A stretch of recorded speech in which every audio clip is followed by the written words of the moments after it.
my channel. I hope you're all well. So in this video we are going to be reviewing Ant-Man and the Wasp, and it's definitely a much needed light relief movie after the heaviness of Avengers Infinity War, and it's definitely a sequel in every sense of the word as it grows and expands the cast and kind of enhances and kind of ups the level of the comedy factor as well. The style of the movie is very different. The first Ant-Man movie was kind of more like a heist movie, and the sequel is a bit of a rescue / chase movie. So stylistically it's very different to the first one, but overall it's a really good movie, and let's deep dive into different sections of the film. The storyline of this movie is really interesting, as the first Ant-Man movie had Scott Lang's character kind of being the main central point and the protagonist of the film, whereas in this one it's really interesting because it's kind of shared between three characters. So you have Scott Lang's character, which is played by Paul Rudd, you have Evangeline Lilly's character of the Wasp, and then you have Michael Douglas's character playing Hank Pym, and they kind of all share kind of like the lead role in this film. So in terms of Scott Lang, his character, the last time we saw him was in Captain America Civil War, where the end of that film he was in jail. This movie picks up 2 years after those events, and he's currently under house arrest, nearing the end of his time in house arrest. So his character is just kind of ready to kind of come back into the real world. Then we have Hope Van Dyne, which is Hank and Janet's daughter, and she along with her father Hank are trying to rescue their mother Janet Van Dyne, the original Wasp, as they feel that she is in the quantum realm somewhere, and the whole film's premise is kind of like a rescue mission. So they want to kind of rescue their wife / mother, and that's kind of what the film is all about. It's got two villains, and the villains are really interesting in this film because they're not your typical Marvel Cinematic Universe villains. They're not trying to take over the world or kind of do anything very elaborate or crazy like that. There's one villain who is a black market dealer, and he is aware of Hank Pym's technology in the quantum realm and all of that sort of stuff, and he knows that it's big business, so he wants to steal that and kind of use it for his own personal gain. And then there's another character called Ghost, and she's a interesting character because she's very similar to kind of like the Winter Soldier in Captain America Winter Soldier, in that she will come every now and again and kind of stop the characters and kind of slow them down from kind of trying to get into the quantum realm. She has her own motivations as to why she wants to do that, but I won't spoil that because obviously you need to see the movie to see why she's doing what she's doing. But yeah, those are kind of like the villains, and like I said, they're interesting in this light-hearted movie because they're not your typical Marvel Cinematic Universe villains. And there's a lot of questions about this movie in terms of, you know, is it set before Infinity War, is it set after Infinity War, why aren't these characters in the Avengers Infinity War? And you do kind of find out the answer to that question as well. So it's really, really good storyline overall for this film. In terms of the characters and actors in this movie, it is awesome. The characters are great, and the pedigree of the actors is just awesome as well. Paul Rudd is back as Scott Lang and is the main kind of co-lead in this film. He, like I said in the first Ant-Man movie, Paul Rudd is a comedy genius, and he definitely brings it in Ant-Man and the Wasp again. You know, he's got some killer one-liners, he's absolutely hilarious. His role as the protagonist is kind of reduced from the first film. It's kind of shared with the other two co-leads. But in terms of his arc, you know, he's under house arrest, so he kind of is going back and forth in terms of kind of like helping Hank and Hope, and then kind of going back to kind of be under house arrest. And he's got a really funny, interesting relationship with the FBI agent, and they have very like a comedy double act going on. So yeah, you know, Paul Rudd and Scott Lang's character is really, really cool. He's just absolutely hilarious in this film overall. Evangeline Lilly is back as Hope Van Dyne, and definitely, you know, takes the mantle of being a co-lead in this film. You know, the majority of the action scenes are hers. She is kind of like the brains behind the missions, and you know, her scenes with Scott Lang's character is really, really cool. Evangeline Lilly has great chemistry with Paul Rudd, and kind of them two as a dynamic is really, really cool.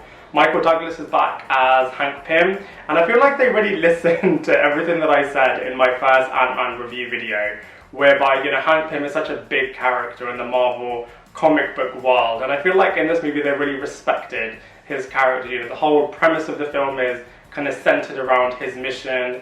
He's definitely another co-lead. His role is you know, enhanced and expanded upon in this film, and you kind of see more depths and layers to his character. And Michael Douglas is just, you know, such a fantastic actor, and he really gets the screen time to kind of show it off in this film as well.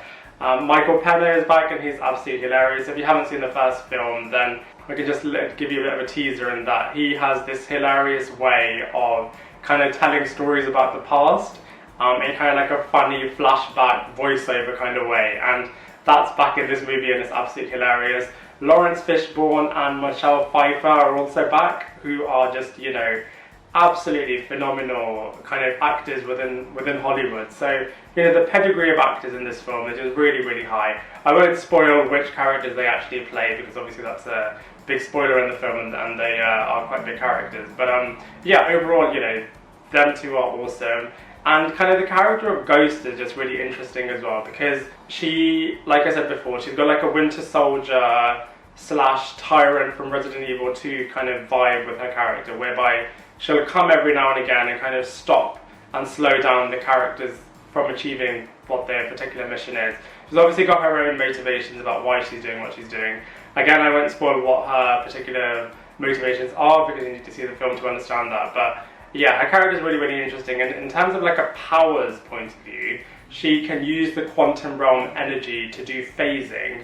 So, you know, she can walk through walls, and if anyone tries to attack her, then it will kind of just go through her. So she's actually quite a formidable foe. And yeah, just kind of just brings like a really new dynamic to the world, because we've never really seen anything like her character in the MCU, let alone in this movie. So, you know, it's a really, really interesting villain. So yeah, overall, in terms of the characters and actors in this movie, absolutely awesome. In terms of the visuals of this movie, it's absolutely awesome. The effects of, you know, Ant-Man and the Wasp kind of shrinking down looks really, really cool.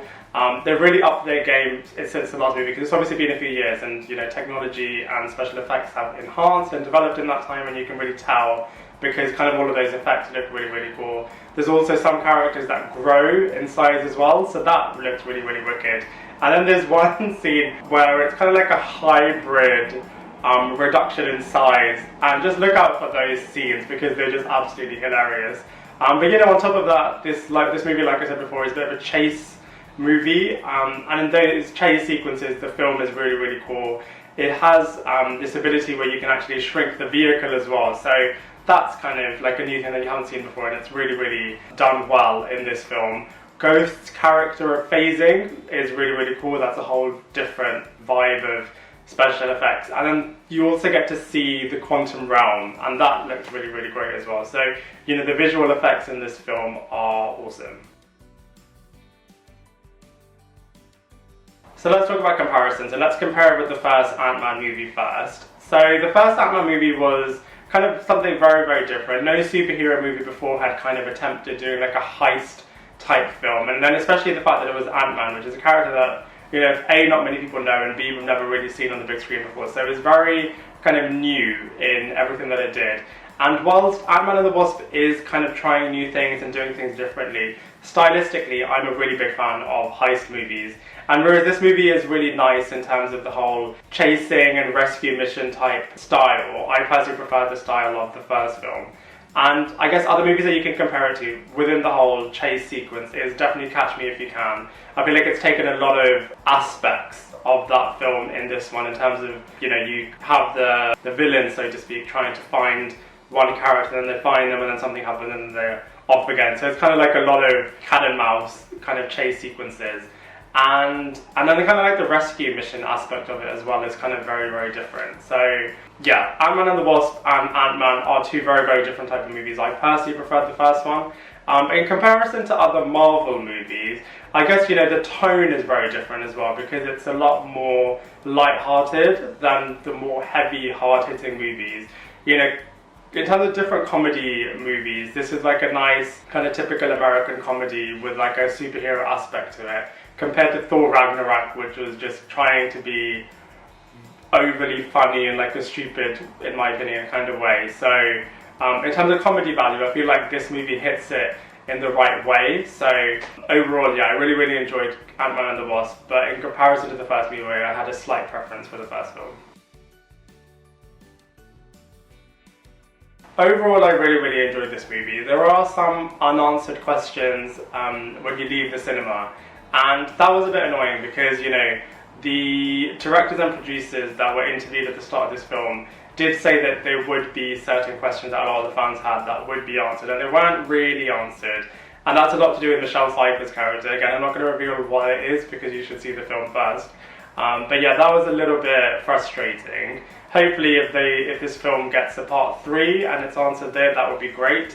Also, I don't know if you've watched the trailer, but if you look at the trailer after you watch the movie, you'll see that there are a lot of scenes in the trailer that didn't really make the final cut, and they looked really, really cool, fun scenes in the trailer. So it's a real shame that that didn't happen. But, you know, overall, Ant-Man and the Wasp is a really, really cool film. It's a really nice, light-hearted film. If you're going to watch it after Infinity War, then, you know, it's like the perfect film after such a hard-hitting movie. So overall, I'm going to give Ant-Man and the Wasp a 7 out of 10. I'd love to hear what you think, so please let me know in the comment section below. Otherwise, I look forward to seeing you in my next video.